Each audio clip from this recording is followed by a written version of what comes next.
Hey guys, welcome to the Self-Evident Podcast. It is Saturday morning, 9 a.m. It's time to get your day started right. Let's lift a cup of coffee. Let's lift a glass to all the homies. All the homies who are sitting in their pajamas That's or right. their robes. Wiping off the crusties in the morning because we love you. And you're hanging out with us. This is a way to get your morning started. So I am Mike. Yeah, you know me. Yeah, that's Massey. We're twins. As you can tell, we decided today we were going to wear the same shirt. Oh my gosh, twinsies. Twinsies. We're going to the mall later and we want to look cute. That's it. That's the end of the show. So I hope you guys enjoyed that. Oh, Let's all have a great day. Good. Whatever just happened here was not good, guys. Just want you to know. So before we get started, like, comment, share, all that funny stuff because we need your funny self to be funny. Because we can't do it right now. Guys, comment where you're from, share below. No, comment where you're from, share abroad, and put down below what do you think are some of the greatest topics we're facing as a nation. We'd love to talk about it. We keep asking people to do it, and they don't ever do it. People don't do it. Yeah, that means you. Yeah, so go ahead and like and share. Get on the we love handing out content. We got some guys writing some blogs right now, so we're going to be doing blogging content right now. Our Truth to Power conference is going to be dope. We got people signing up already. By the way, we never spots. I never gave you that graphic. The graphic. Yeah, I never gave you the graphic for it. But maybe you can chime in and grab it from the website while this is processing, and then we can put it up and talk about it. Ooh, that's a test. Especially, can he do it? Especially because he's going to. Won't he do it? He's going to have to switch angles while he's doing it, too. He's got three different things. What's going to happen Just keep her right in the middle. Look how skinny I am and look how fat Mike is. Guys, I'm trying, okay? Dunkin' Donuts is right on the way to work. It's tough, okay? But don't forget, check out all of our information. Check out our website, www.theselfevidenttruth.com. And if you go /podcast, you can go to the podcast page. You can check out all of the different platforms that we're on, news, updates, that kind of thing. Also, today, we're going to be talking about some interesting stuff. We're going to be talking about the $450,000 being offered to illegals, but we're going to put a little bit of a twist on it because we're not going to just stop there. Everybody's talking about that. We get it. But we've got a little bit more that we're going to be rolling with on this. So if you guys are ready, I'm ready. Everybody ready? We're all ready? Maybe. Ready? Yeah. Let's go. So let's go to slide number one. The Biden administration, they've decided that a certain Trump policy is a, quote, historic moral stain on our nation that must be fully remedied. This was said by Lee Gallant of the ACLU's Immigration Rights Project. Now, one thought, ACLU, American Civil Liberties Union. I'll leave that there. So this guy, Lee Gallant, who obviously sounds like he's got an opinion about the whole thing, he just happens to be the lead negotiator on one of the lawsuits as well.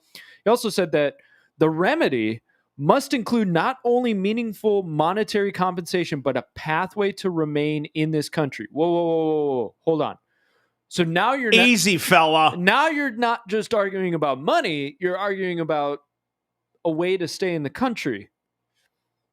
What we have to say first is that they crossed the border illegally.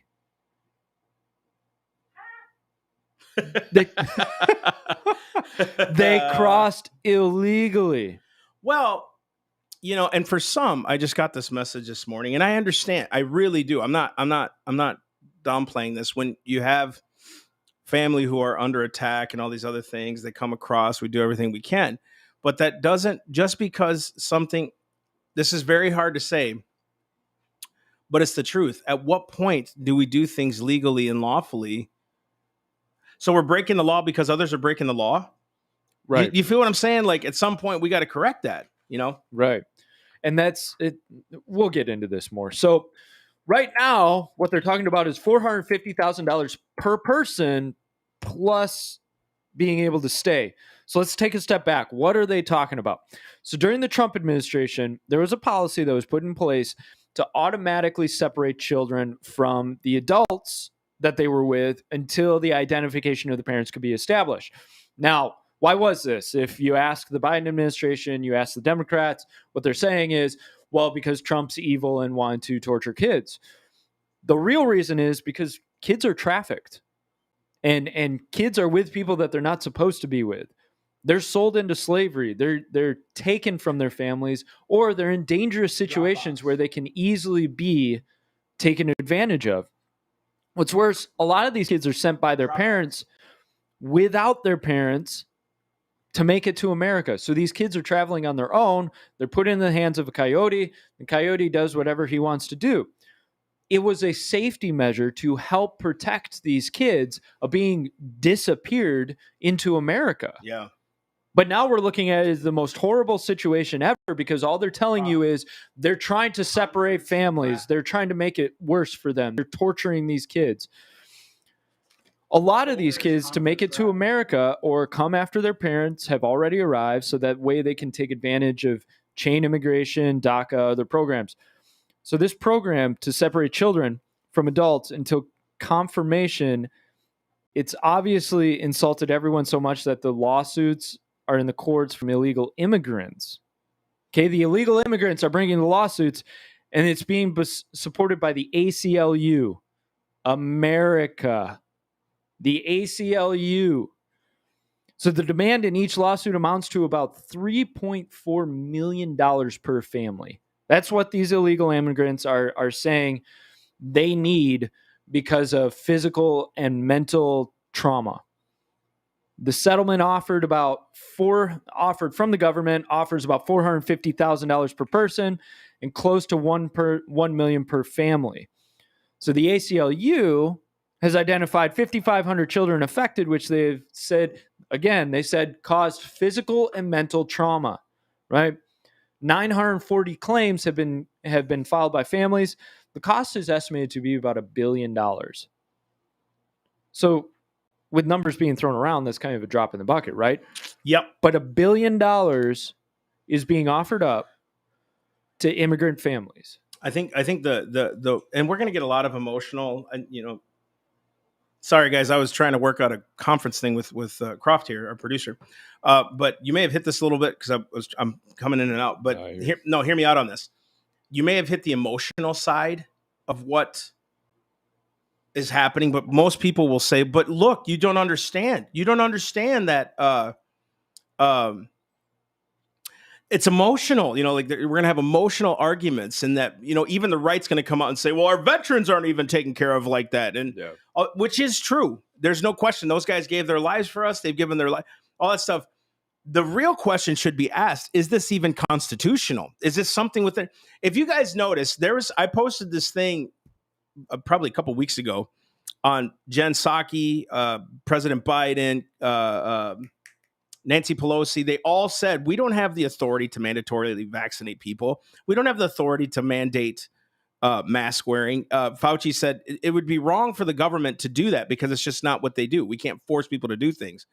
And then they started doing it. And then they start forcing. Right. And it's like, you should see that they already know what their scope of power is.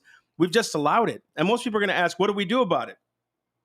I think at this point, resistance is everything. And I find it funny now, 10 states are now suing President Biden because of mandates. I'm getting to a point here. At some point, we go back to the government, and we posted this graphic. A friend of mine posted the graphic where a DC judge basically blocked President Biden's laws and basically said he's become cavalier and ignorant to the law, right? At some point, we have to say, you know what? I don't care what they say anymore. We're going to take this legally now. We're going to take it to the courts. We're going to do all these things. And before someone says, and we've said this before in other podcasts, before someone says that this has gone too far and, oh my gosh, remember something. The average Constitution's length in history since the time of adopting our Constitution is 17 years, which means other countries have had 4 constitutions. Some have had 17 constitutions. Some have had 3 constitutions. Ours is long-standing, 233 years, right? Because it works, because there are checks and balances, because there are rights to petition and grievance and there's rights for everything that we do, because the founders knew that this could happen eventually when a government becomes despotic, when the people start to not be self-governed anymore and dependent on a government. And yes, that means the right too. They're dependent on government to get their job done and uphold their rights, when their job is only to secure your rights. Your job is to uphold your rights. Government's job is not to uphold your rights. That's for you to do. That's called personal responsibility. Government's job is only to secure them. And where in the law, where in the Constitution, Article 2, which is the powers of the president, Article 1 for powers of the Congress and Senate, Article 3, show me where we can give money to people, especially in those quantities, right, who are illegal.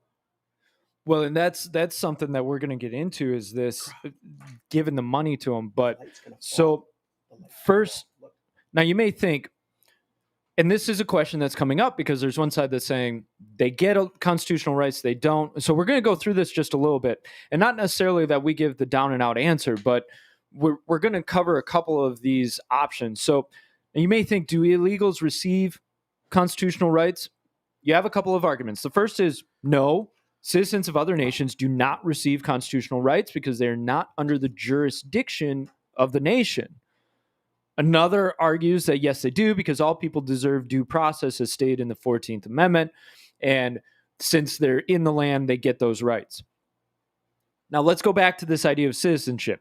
Originally, it was more important in relation to the states. And the states were more concerned about, are you a citizen of our state? And it was naturally assumed that if you were a citizen of the state, then therefore you were a citizen of the nation. Okay? However, there is no clear rule in the Constitution on being a citizen. Now, you may ask, well, why wouldn't they do that? Because they wanted to leave it up to Congress. They wanted to leave it up to the states to figure out, hey, what determines being a citizen? Now, Article 2 does require that a natural-born citizen to be president. So therefore, there was some type of definition of, look, you have to be a citizen in order to be president. Why? Why do you think they put that in there? Because they knew if you were not ascribed to these laws, if you were not ascribed to this nation, you would eventually be a foreign invader. And guys, government's job is to protect us from foreign invaders.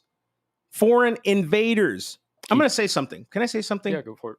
Because this is where that a whole emotional thing comes in.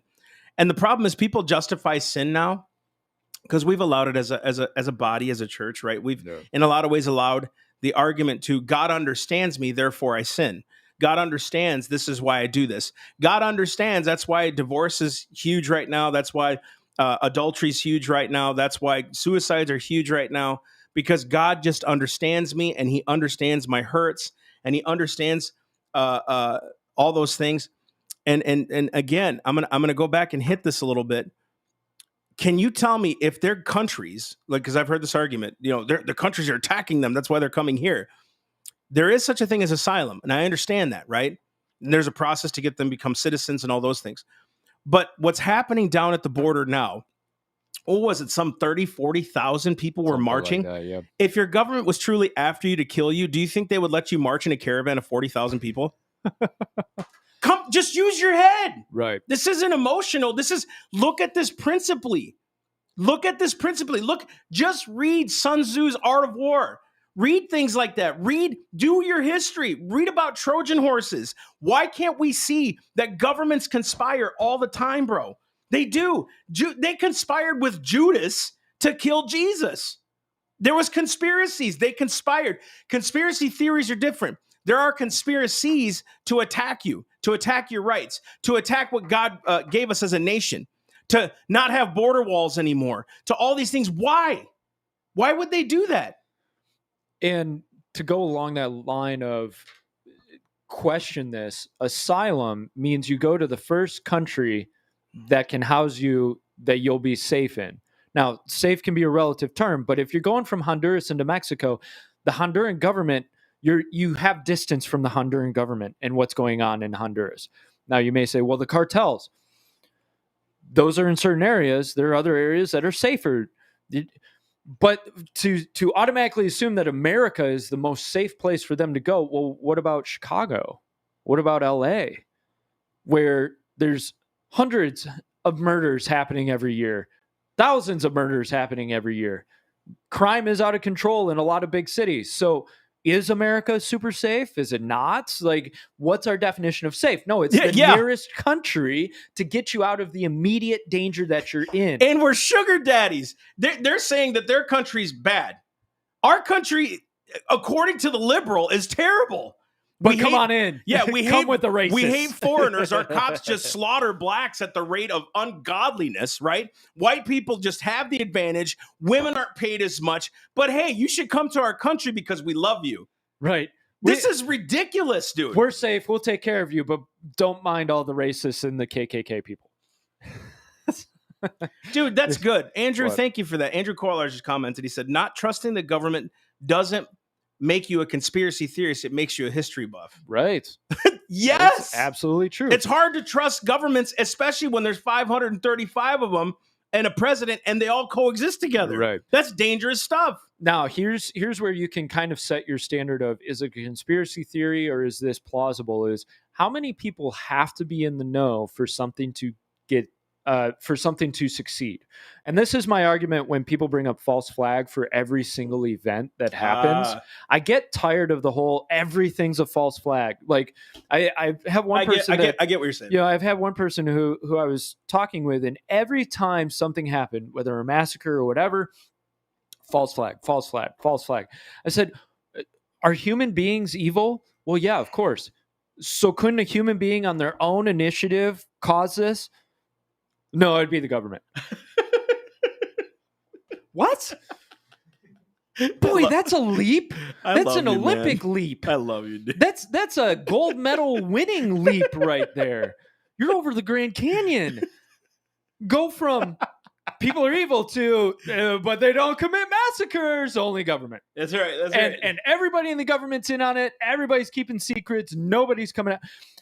People can't keep secrets. Sooner or later, it all comes out, right? And that's one way that you can kind of differentiate. Like, is this a government-sanctioned happening? Which governments do. Yeah. There are false flag events, but be skeptical when somebody just comes out and says, it's all a false flag. All of it's a false flag. Yeah, so quickly, guys, share the video with your friends. We love when people share it because it gets more information out there. We're talking unconstitutional things. Importantly, I'm going to put this on pause for a minute. Why don't we talk about the conference? He's finally got. You got the graphic up, bud? Yeah. We'll put that conference graphic up, guys. January 14th and 15th, we're having a conference here called Truth to Power. Not the power that you're thinking, not the raise your fist communist power type thing. It is truth to empower us to do what we're called to do, not only as citizens but as Christians. Mike and I will be the main speakers. We're going to be talking about the history of the Constitution. We're going to dive deep into it quickly. Walk you through some current issues that are unconstitutional, how to fight it. And we're going to bring up scripture. We're going to bring up constitutionally to liberate the church and its people to go out and get involved in this area called government. Then we're going to have guys like Anthony Sabatini. If you don't know who he is, look him up. This guy's a freedom fighter. He's going to be one of our main speakers there. And we've got others, Gloria Tucker, Amy Pritchett, Mike DiTerlizzi, Jenna Haig. They're all going to be there to speak and show you how to run for office. And there are different offices, town council, city council, mayor, school board. And they're going to show you like how much money you need, what you need to run, blah, blah, blah. How do you file? They're going to do all that and more in those 2 days. You want to be a part of that conference. Sign up online, theselfevidenttruth.com. We'll put a link down below. My wife, I hope she's listening. She'll put a link down below for me because So guys, listen, you want to be a part. It's free. You want to be a part of the conference unless you want lunch. Yeah, it's free. Unless you want lunch, we ask you to pay for that. But it's a free conference. And we're all about not information anymore. We're all about empowerment now. We're going to show people how to do this, and we're going to win the day because I am tired of hearing this crap. I'm tired of it. Right. So let's get back. You can talk too. Like, this isn't my thing. This isn't my, you're in this with me, man. Yeah. He says that even though like he nailed the numbers last night sitting out by the fire and our our in and out video, our video of 15 seconds of a car line is like going viral. Guys, come on. You're more highbrow than this. Dude, how many times have I said this? And I said it in front of Carrie Franklin, our office person. I said it in front of Carrie. It's going to be the stupid stuff that actually takes off and hits. And we've got our preaching messages on there, little clips, highlights. We drive past an In-N-Out, and it's got the most views. Everybody's like, In-N-Out! Which, by the way, crazy. If Somebody, I've got to mention this on because this made me laugh. Somebody made what was it? Maybe we shouldn't be promoting obesity, or now we're promoting obesity. Yeah, or we're driving past In-N-Out, and he's like, "You're promoting obesity now." My response to that is, if obesity tastes like freedom, then yes. Back to the Constitution. That's right, dude. This stupid video's got 25,000 views and 2,000 likes. That's insane. We're driving past an In-N-Out, and it's got more hits than our messages do. It proves something. That we are working way too hard. And we're not having enough fun. And there's no In-N-Out in Florida. Right? Get with it. DeSantis. Dude, if they're going to shut you down in California, move to Florida. We'll have you. We'll take your ports. We'll take your In-N-Out burger. Who's with me? Give me a like and a share if you're with me. In-N-Out must be in Florida. Give me a like and a share. Sign up for our conference if you want In-N-Out in our state. In-N-Out, we got spaces right next to Chick-fil-A. That's more American than anything. We'll have the American row. That's right. Boom. Yeah. All right. Come on. Boom. Yes. All right. We need Jesus. The correct answer is Jesus. So back to the Constitution. That's right. Somewhere in there, there's a Constitution. What are we doing? However, okay. So Article 4 secured certain rights to the citizens of one state who were present in another. In other words, you have certain rights if you're a citizen in other states. We'll make sure we protect this for you. Civil Rights Act of 1866 declared all people born in the U.S., or naturalized were citizens. This made citizenship more well-defined of who is and who is not a citizen. So some argue that the word citizen is used in some amendments. They do not retain must mean everybody. In other words, some amendments say citizen. So therefore, the ones that don't say it must mean anybody. And then other amendments say person. So therefore, if it says person, it must mean everybody, yes, not just a citizen. Now,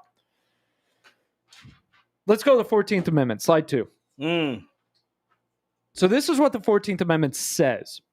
All persons born or naturalized in the United States and subject to the jurisdiction thereof are citizens of the United States and of the state wherein they reside. In other words, not only are you born and naturalized, but then you're subject to the jurisdiction. Yes. No state shall make or enforce any law which shall abridge the privileges or immunities of citizens of the United States. Nor shall any state deprive any person of life, liberty, property without due process of law, nor deny to any person within its jurisdiction the equal protection of the laws. Now, here's what everybody's forgetting. Whether citizen or not, these people were arrested in the commission of a crime. If you go into a bank and rob the bank with your kids in tow, they do not put the kids in the jail cell with you. They separate them out.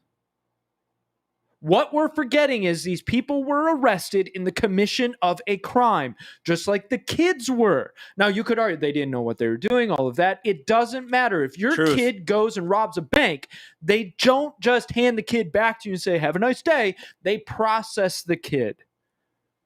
They put the kid into juvie, at least for a little while, to figure out what's going on. Now, there's a little more leniency with children to figure out, okay, what's best for this kid. But they don't just hand them right back to the parents or the coyote who's planning on just selling them into slavery. We have to stop thinking that illegal immigrants get special immunities or special cause. They get special treatment because they cross the border. They have commissioned a crime and therefore are a criminal. Yes. And I'm not saying that as a right-winger, conspiracy theorist, conservative, QAnon, Trump guy. I'm saying this as a person who respects the laws of the nation. If your first step breaks the laws of the nation, I'm sorry, but you've gone down a step in my eyes. Well, not only have you gone down a step, you've gone down a slippery slope. Because if we keep allowing lawlessness to rule, right? Like nobody realized, like it's a little bit different. Obviously, it's a different case, but here, go with me on this one. When everyone called out Bernie Madoff, when everyone called out that one lady who's on trial right now, the blonde girl, Theranos. It's Theranos, yeah. Thanos. Elizabeth Thanos. Yeah, Elizabeth, what's her name from Theranos? We're not saying that as right wings, left wings. We're saying as Americans in here, it's wrong to break the law. This is not a right or left issue. This is a legal issue, right? And the bottom line is, if we can't talk about justice, then what are we doing? Like, a lot of people use the argument, and I've used this argument many times, it's like Jesus Christ died for he died for the sins of the world. Some will debate me on that. He didn't die for everybody. He died for those who were his. He died for all. Died for all. And those who choose him, right. So he died for all, but there's only one way to God, through Christ. Is that somehow, should God have leniency through his son and say, we don't really need your sacrifice on this one? You can just come in because I chose you. That would abrogate, that would destroy God's sovereignty. Mm-hmm. If he was to break his own law, that would not be God anymore. He would be like man, and that's not good. So when we have laws, right? Listen, hear it from us. My mother came in the 60s to give me a better life to America. Parents did it legally. My dad's father did it legally. They came here with green cards. They did everything they could. They became citizens almost 20 years ago. My own mother, when President Obama was granting amnesty to people, was upset. And she wouldn't come on the podcast. She wouldn't let me interview her. But she might now. But she used to tell me, she said, do you know how hard I worked to become a citizen? They didn't just let me in. I had to work really hard to do that. I'd be so mad if I were in that position. And she worked and worked and worked, and she is proud to be an American citizen, and there's nothing wrong with that, okay? My father's proud to be an American citizen. He loves this country, right? Because of what it did for his sons and his daughter, and we're successful because of it. They did it legally. Why can't you? Right. Why not? And if you can't do it legally, do you deserve to have it? I don't think we think, oh, they all deserve to be in America. Why? Why is the question? Well, because they're human beings and they deserve dignity. Yes, they do deserve dignity. But if we're going to start compromising and breaking laws right off the bat to get what we want, then all of a sudden we're going to compromise in every area in order to get what we want. Now, I'm not saying all illegal immigrants are bad people. That's not what I'm saying. But you started off on the wrong foot. Yeah, this lady commented, and go with her on this one, Mike, because this will hit you a little bit different. She said that's why we need to understand the difference between lawful and legal. That's right. A good point, dude. That's a very good point. Very valid. So my question on this is... Thank you for that, Heather. These are people committing crimes. That's right. So now we're offering hundreds of thousands of dollars because they were caught and processed for those crimes. And they consider themselves to have had hardship through that processing. Now, maybe the process took too long, whatever. Then you get into a constitutional argument. Well, is a speedy trial? Because what Massey was saying before, it's technically a foreign invader. Now, foreign invaders, foreign enemies are processed through military tribunals. And it's a different set of rights for that. So the question is... I never thought of that. Are they technically foreign invaders because they have now stepped onto U.S. soil without permission? And we don't know their cause. Their intent. Yeah, we don't know. We can't judge the mind and the heart. Which means you are afforded a military tribunal, not in the citizens' That's a great legal point. courts. Do you know why he's on the podcast? You know why he runs this thing? Because he's him. I don't even know what that meant, but I knew what I tried to mean. I don't know what that meant, but it sounded cool in my head.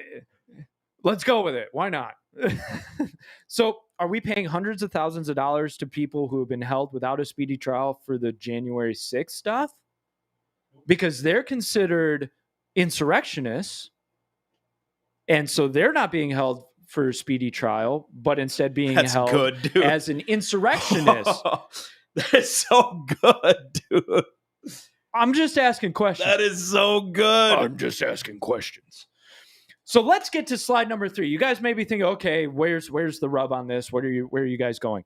We're going somewhere a little bit different than everybody else because the end point of this is your money is getting handed out to a lot of people. Illegally. Are you mad about that? We're mad about that. Yeah, and I'm going to make this point before we move on because I've been thinking about this a lot. You know what happens when you give government arbitrary authority to tax at will? They can do whatever they want, dude. There's no debt ceiling anymore. There's no debt ceilings anymore. There's no rhyme or reason for passing budgets anymore because they can just keep taxing and they know they're going to have revenue forever, which is not that's not what was intended in the beginning. Right. And So let's go through this little taxation thing. Now, you may automatically, like, you hear, oh, constitutional taxation. Oh, I'm so tired. I get you, but we want to show you something that is really important to understand, because this all gets back to a point. Yeah. Now, this next slide, you may be, okay, why are you talking about this? But the idea is money, money, money, money, money. It's all about money, money, money, money. So let's go to slide number 3. Isn't it funny how free they feel with your money? Do you notice now it's not talking about billions, we're talking about trillions. Every single spending bill, infrastructure bill, all of that is in the trillions. That's right. The trillions. Dude, we were scared when it was in the billions. Right. We were like, $800 billion. What are you doing? Now it's like $6 trillion. Okay. Yeah. Yeah. Yeah. So 1.75 trillion for climate and social spending. This is down from 3.5 trillion that it was. It includes universal pre-K, subsidized childcare, 1-year extension to child tax credit, extends Affordable Care Act subsidies for 4 years. But this is being held up. Why? Because the Democrats want firm language on the companion social spending bill. So 2 bills need to be passed, each $1.75 trillion each. Pramelia Jayapal. Ooh. You know her? No. Oh. She said members of our caucus will not vote for the infrastructure bill without the Build Back Better Act. They are throwing your money around. What was your thought? No, there's just a lady who commented just right now. I think, I don't know if it's a lady or a guy, but it says, because it's those names, they're just little like monikers. It says, when my mother-in-law came after World War II, you had to pay back the money you were given from a government in a certain amount of time. Wouldn't that be nice? Nobody would be able to pay. So I'm not trying to take away from what we're doing now, but I thought, wow, I didn't know that. That's powerful, because that shows balancing. Yep. And that's so different from what we're doing now. So this, if passed, it would impose a 15% minimum tax on corporate profits, adopt the 15% minimum global tax, apply a 5% surtax rate on individual income above 10 million, would raise another 3% on income above 25 million, includes a 1% surcharge on corporate stock buybacks. There's also, in the same breath, when they were previously talking about monitoring any transaction over $600. I think, and even just looking at this, it's still not enough to cover the nut. No. What they're doing. This is so stupid that you can't cover what you're spending even doing this. It's never going to get covered. Don't listen. You who are watching that are cool with government doing this and that the rich need to keep paying their fair share. Who is richer than government right now? They have blank checks. Exactly. I don't, when they're saying we're going to raise on the wealthy, on the super wealthy. Good, nice try. Right. Because when they start leaving the nation, and you saw it happen. They can leave. And when President Trump was president, give it to him on this, people were coming back to do business here. Why? No, to me, there's foolish things every president does, and I don't want to nitpick like that, but he spent $7 trillion in his first term. Right. That's a lot he spent almost more than Obama did in 2 terms. So don't talk about fiscal responsibility when you're a Republican and you were backing it up, please. Okay. That was not fiscally responsible. Sorry. It's just true. But now you're seeing, we're going to tax this. We're going to do that. We're going to tax you on this. And it's like, at some point, they're going to say, fine, I'm out. And you're going to see more people hiding on offshore accounts. You're going to see more people hiding money and doing different things to avoid the tax anyway. And guess because they do that. Guess who they go after? They go after you, because you can't avoid it. You can't pay the accountants to find the tax loopholes. You can't put the money in the offshore accounts. You can't change your business over to a country that's a shelter for you. When you say tax the rich or soak the rich, this is not a new idea. And we're going to get into that, because we have to realize that government has a blank check. And guess what? You're the sugar daddy for the government. Oh my gosh. So Andrew Goering, listen to this. Andrew Goering just sent me this. He said, did you see the bill S-3011? How each state has billions left over from the COVID package? This money's already on the books. And he sent me a picture. We can put it up, but it's too complicated right now. Alabama has, it looks like $1 billion left. Alaska has $450 million left. This is insanity, bro. Maryland has $2 trillion left. This is incredible. Whoa. Look at this. You can see it yourself.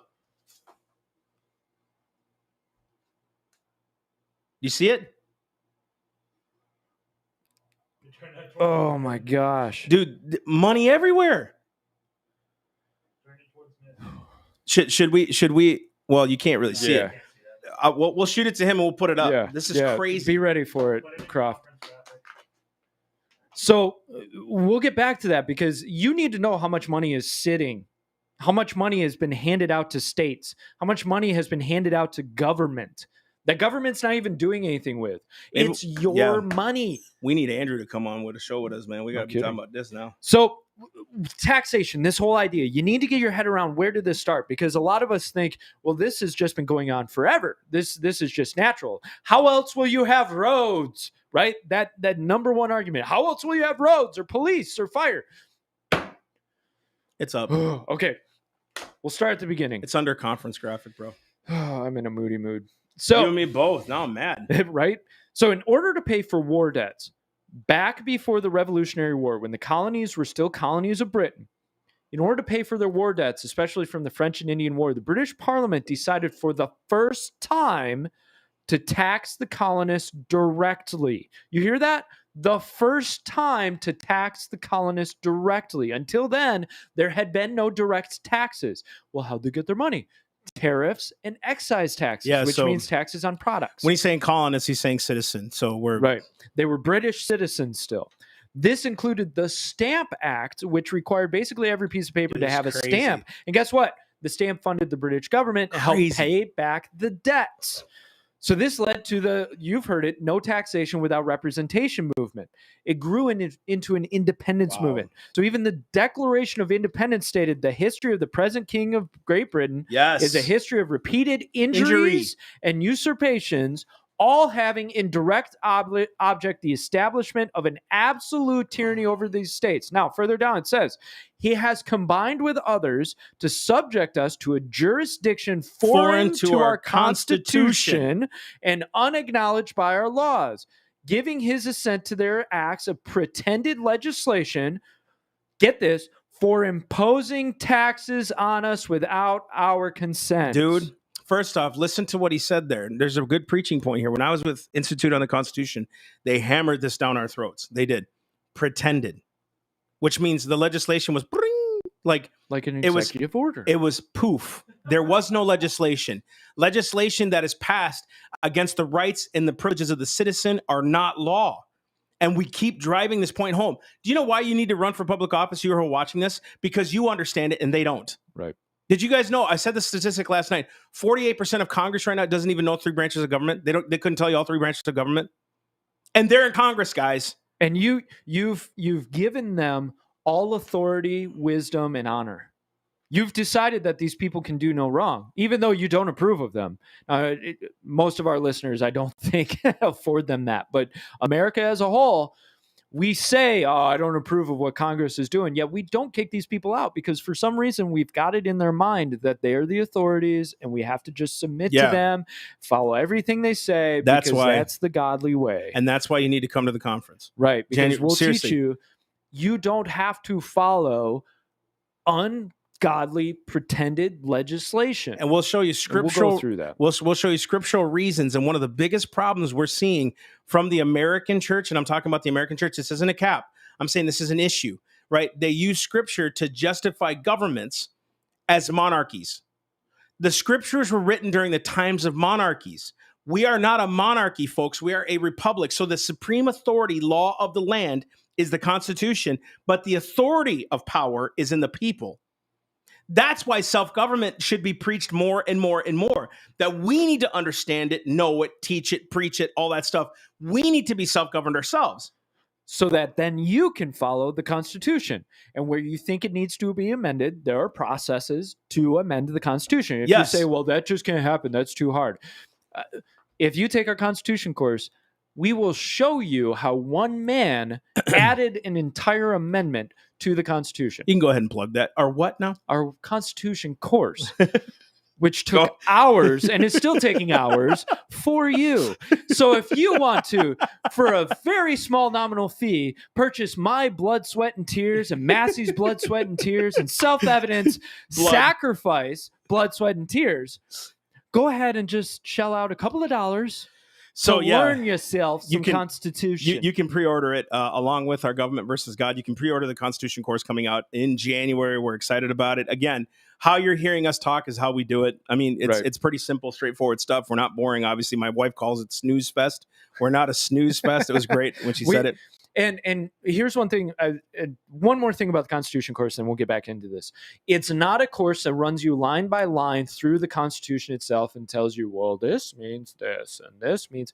No, this gives you, when you come away from this, you will come away with a full grounded understanding of what was going on, what's it supposed to mean, the spirit of all of these documents, and where we can go from here.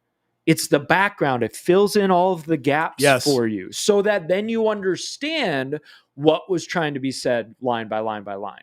I'm more concerned that you understand what was going on and why it was going on than the line by line language, because you can do that on your own, but you need to know where to start. Absolutely. Plug over. So back to that Constitution. The Constitution stated no capitulation or other direct tax shall be laid unless in proportion to the census or enumeration herein before directed to be taken. This means basically the only way a direct tax could be made was to directly tax the states by their population as opposed to tax on the citizen directly. So how did they get their money? Tariffs and excise taxes. In other words, on the import of goods. 200 years ago, 90% of funds raised by government were through tariffs. Think about that. Dude, that's crazy. About 10% today. So tariffs were where they made their money. And let me ask you a question. If we were still running 90% on tariffs, how big would your government actually be? That's exactly it. And the argument would be, well, as we've increased, we've needed to tax. No, as we increase, we would have imported and exported more. So it would have brought in more revenue for the government to run. It should all be relative. Yes, it's see what I'm saying? They do this thing where it's like, but if we were this big back then, we would only, no. As we grow, so does them. But that would not have let them and allowed them to grow as big as they've gotten, where they think now they have arbitrary power over the states, which they don't. And I think now to see states go and sue President Biden is so encouraging to me, because now we're starting to see local governments. And guys, we've been preaching this for 7 years. Local government, local government, local government. Do you know how many times people laughed at us when we talked about state governments? They laughed at us. Oh my gosh, no, we got to focus on the president and focusing on one man as what's gotten us into this position. Right. That somehow one dude will fix it. President Trump didn't fix nothing, y'all. He exposed problems. He didn't fix anything. You know what it did? You know what it did do? It allowed those executive orders he passed to be undone by President Biden. That's what happened. Let's get real. But we don't see that. No. We see he was our guy. He did this for us. No. He violated the Constitution too. And if you are honest with yourself as a citizen, forget your party for a minute. Let's just be citizens here. Let's be Christians. It doesn't matter who they are. I respect them for their position. But my duty is to say this was wrong. This was wrong and it was illegal. And guys, we shouldn't have done this. I don't care if you like us or not. And we won't stop saying this. Because if we're the only ones, well, then watch. In 20 years, you're going to say, dang, I wish someone else was saying that. And guess what's happening now? Everybody that was preaching this for the last 20 years are now at the forefront. That's what's happening now. We have to say this stuff. It's in us. We can't help but say it because we know it's right. Now, you may say, well, we need taxes. We need to, you know that the income tax did not exist until the 16th Amendment. So in the beginning of the 1900s, so from you corrected me last night. What was that? I kept saying 17th. Oh, yeah. I don't know why I kept saying 17th. It was the 16th Amendment. Forgive me, guys, because you know the liberals are gonna be like, he doesn't even know what he's talking about. It was a long day. Sorry, 16th Amendment. So the 16th Amendment.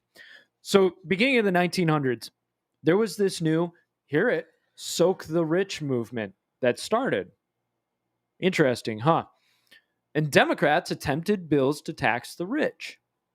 So in 1909, there was a conservative Democrat who tried to embarrass the Republicans by introducing an income tax bill. He was hoping, they'll vote against it, and then all the people will love it because soak the rich.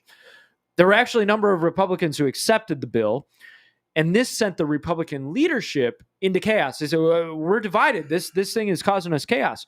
So to try and protect from it passing, the Republican leadership came out saying, hey, we favor an income tax if it were going to be an amendment, thinking, hey, this will fail. This amendment will never pass. We'll get through this problem. And we'll start looking towards our next elections. Guess what? Soak the Rich had an effect. It was approved and ratified. Now, people say, but there was issues. Absolutely. Was it legitimate? Illinois Department of Revenue investigator Bill Benson showed there were major issues with this process. Listen close to what happened with this amendment. 7 state legislators did not ratify, but reported it as such.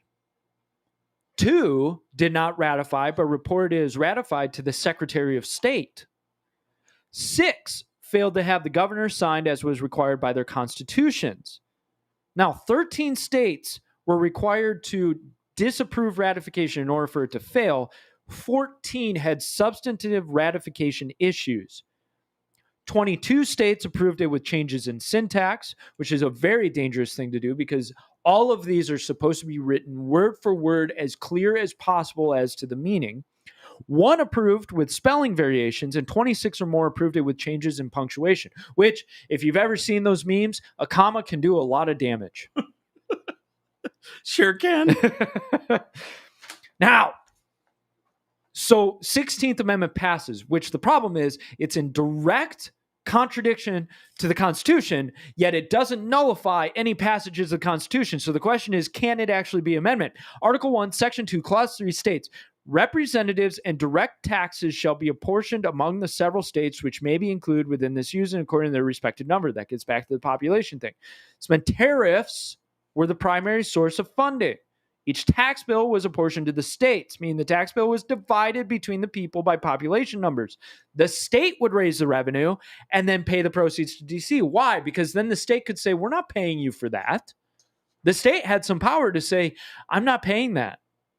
You shouldn't have taken that bill out. That's right. Now they stick their hands into your bank account and take your money. What individual can say, I'm not paying that? Not only that, in order to bribe the states, they pass things like stimulus packages. And then they give money to the states, and in return, cooperate with us. Right. What was Biden threatening Florida with? We're going to pull funding from certain things like schools and whatever, right? Yep. Obama did it too. Yeah. So they threatened the states, and they're like, oh my gosh, we can't survive without the funding. So then you see what happens?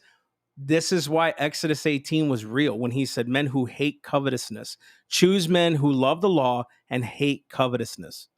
Covetousness, guys. Where was I? Oh, the amendment. Sorry. No, you're good. I lost my place. So the amendment is also considered to be contradictory to Article 1, Section 9, Clause 4, which gives a constitutional limitation on the imposition of direct taxes on individual citizens of this country or their property. Now, this argument against this is that the 16th nullified the article. There's no language in the 16th that nullifies anything in the Constitution. You see that language in the 21st Amendment nullifying the 18th Amendment. You have to have language in there to nullify. Otherwise, if it contradicts, the amendment is not a good amendment. It's pretended legislation. That's right. Thank you for making that point. This is what we were talking about last night and this whole week, talking about this stuff, right? What we were talking about was, let's ask ourselves the question, did the founders write it where we can have an amendment process? My camera's doing the funny thing. The shaky thing. Did the founders write the Constitution in order for us to pass laws to break its own laws? Do you understand what I'm saying to you? Right. In other words, did they write regulations against the president, the Congress, and all these things in order for them to re-amend it to say, give us more power? Go figure, right? Right. And if it's truly the people who give the authority to the federal government, why do you need amendments to do that? That shows force. You see what I'm saying? Instead of letting the people and allowing themselves to give you more authority and power, why do you have to pass amendments to do that? Right. But what I love, I didn't even think about it until you just said that the 16th Amendment doesn't nullify anything in the Constitution to change the law. Right. And to go a little bit deeper on that, you've got the 17th Amendment, which changed how senators were elected. Senators, and I know we've covered this before, I think on the podcast, senators were elected by the state legislatures, which meant they were ambassadors to the government from the state. Now they're elected by popular vote. Oof. So now you notice the state continues to lose its power and its influence so that the government then can impose their power and coercion on the individuals. You have to remember your state was supposed to be there to protect you from the federal government. Right. Because the state has a lot more power to tell the government, no, I don't want this. I remember probably a year ago, hold that thought. Probably about a year ago, I did a talk on the 10th Amendment and what can we do if the state, being forced. I said, honestly, the biggest thing that the states can do is reject funding. They can say, no, I'm not taking your money. Why? Because the funding is the way the government says, well, we'll take your funding from you if you don't do what we say. And a lot of cowards say, oh, I'm sorry, give me the money. I think the states need to say, I don't care, take it back. We'll figure it out on our own. Yeah, we've got enough people. Like we can have our people do what we need them to do for our state, right? But I think you bring up another valid point. When the federal government, our states came into union with its original constitution to do what it was supposed to do, right? Except for like Hawaii and others. But if the federal government is passing laws against the citizen and empowering themselves, the state then, because it has more authority than the federal government, has the duty to pull a convention of states together and say, nope, this is now you've gone way out of your scope of power. Problem is cowardice. Let's get real. It's cowardice or ignorance of the law. They don't know the law, right? And for them, there's some benefit in that. So the Trojan horse in America has existed for a very, very, very, very long time. Very long time. There's always been a Trojan horse in our governmental politics, right? And the body politic is this. Why is it now our speaking and manner of speaking about government is not how do we keep the people free? It's how do we gain more power and enslave the people more through taxation, closures, church closures. We need to silence this particular group. We need to elevate this particular group. Now, why is it that certain speech is not allowed, but a lot of other speech, which is ungodly and destructive to kids and showing them books on sex ed in schools is being allowed, right? But Cat in the Hat can't be read. Right. You see what I'm saying? So like what you're seeing is woe to them who call evil good and good evil. But that's been happening for a long time. See, this is why I'm not alarmed and I'm not saying, oh my gosh, the tribulation's coming. No, it's just time for us to fight. Right. And we're getting into the psychology of the matter of you've got a populace that has learned how to allow the government to do whatever they want to do and just kind of give in. Now, what's beautiful is, and this is where the hope comes in, is people are waking up and there are large percentages of people who are saying, no, I'd rather quit my job than you force something into my body. This is where my red line is. And they won't tell you that. And there's actually this media movement to start calling it Striketober.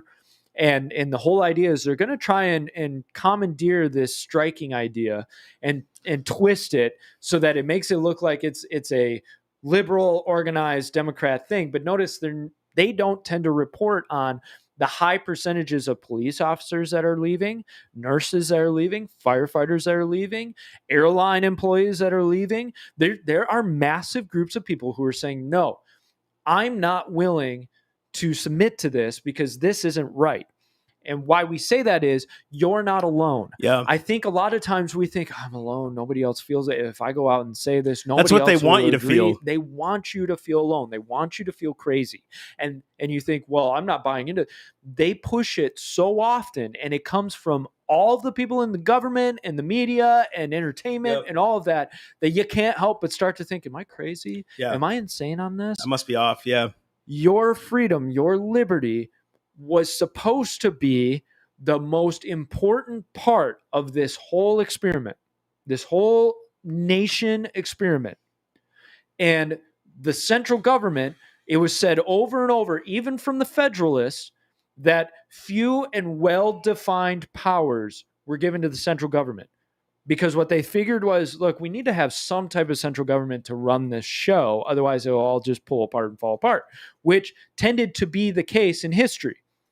You had guys like Madison and Adams who studied civilization after civilization after civilization and found what happened is if you had a bunch of little governments basically trying to band together, it wasn't that they just all unified into a terrifying power. They tend to disintegrate and all go their own way. So the idea was, okay, let's have a central government that can kind of keep things in check, but we'll try and balance it all out so that the states have more power than the central government does, all of that.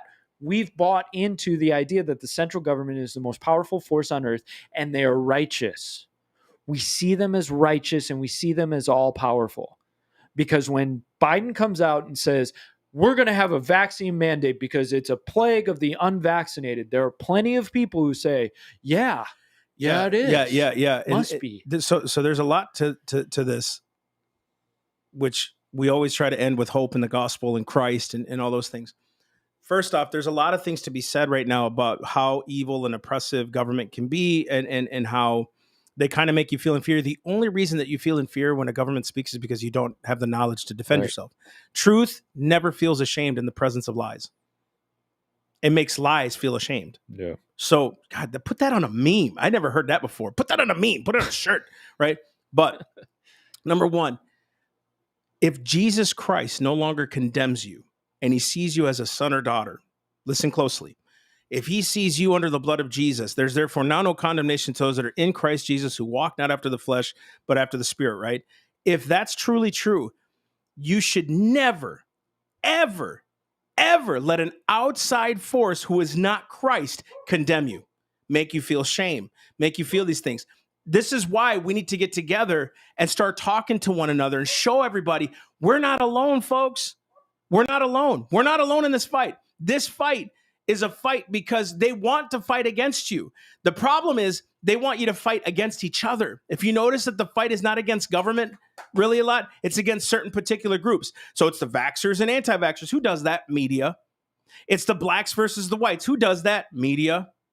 It's the church against the non-church or church against the government. You know what I mean? They divide. When reality, it's the government's power and government force that has created a lot of the racism that's happening right now. It's created a lot of this narrative right now. It's created where we can't question science and doctors anymore. It's created the narrative that if you don't fall in line with us, you're the one in the wrong. So then the Christian says, well, I'm supposed to submit to local government or to authorities, so therefore I've got to do it. Again, ignorance of the law and ignorance of the word.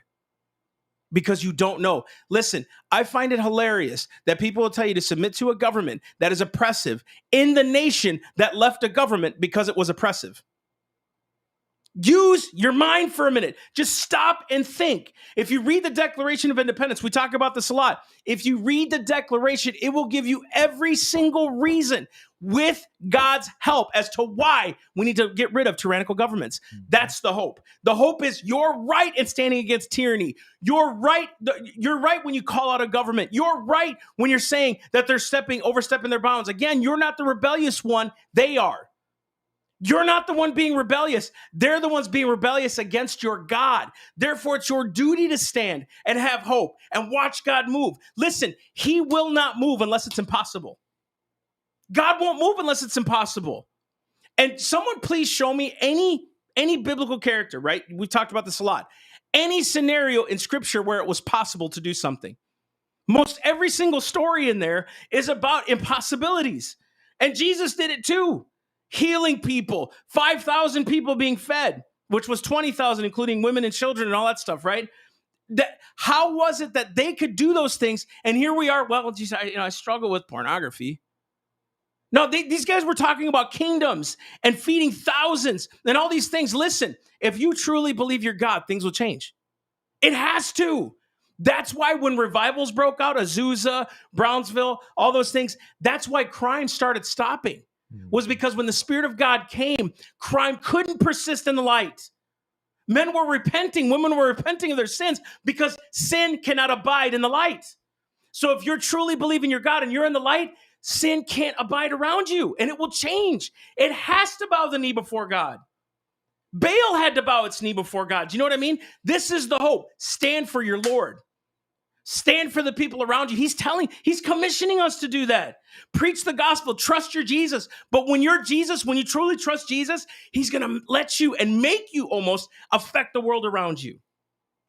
And we step in at some point and we move forward at some point.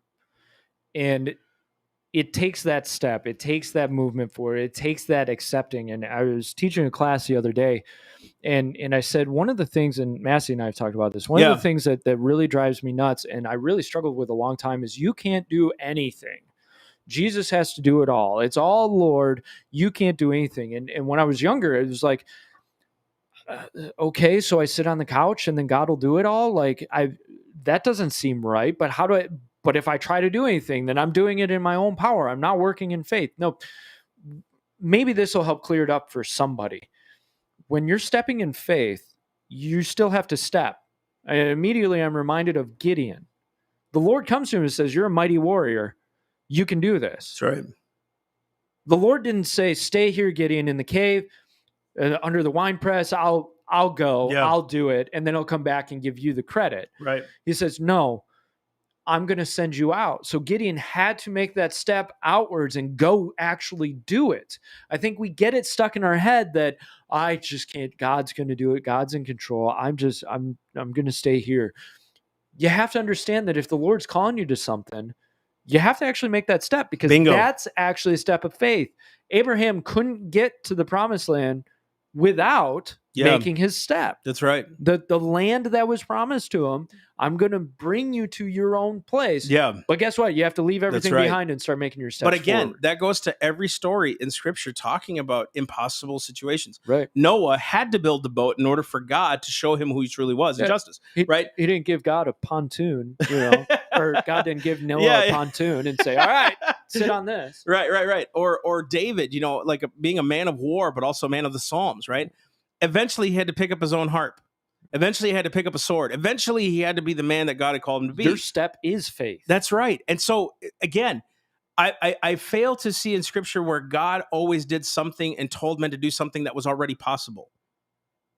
It was impossible. Even when he said, "Go and preach the gospel," basically told him, "You're going to die." I was reading in Acts 2 when he says that when the Holy Ghost comes, you shall be witnesses to me. I used to think for some reason, I overlooked it for years now, that you should be witnesses of me. That's what I used to think it said, which means, we're going to go preach about. No, the word witness means martyr. He basically told him, "You're going to die for this. You're going to die for the gospel," right? We don't have a nation like that. We're not being persecuted in the sense right now that we would die for our faith. And people will be like, "Well, it's coming." That's your problem. It's coming. That's your problem. Pray it doesn't have to. Yeah, exactly. Instead of saying it's coming, saying, "No, God's going to stop that in Jesus' name." Why can't we have faith to believe like that? And when you look at the promises that God made to the Israelites, now there were times where it's like, look, you're going to get persecuted, you're going to get exiled. But guess what? He said, look, if you follow my commandments, if you obey my ordinances, I'll give you blessing.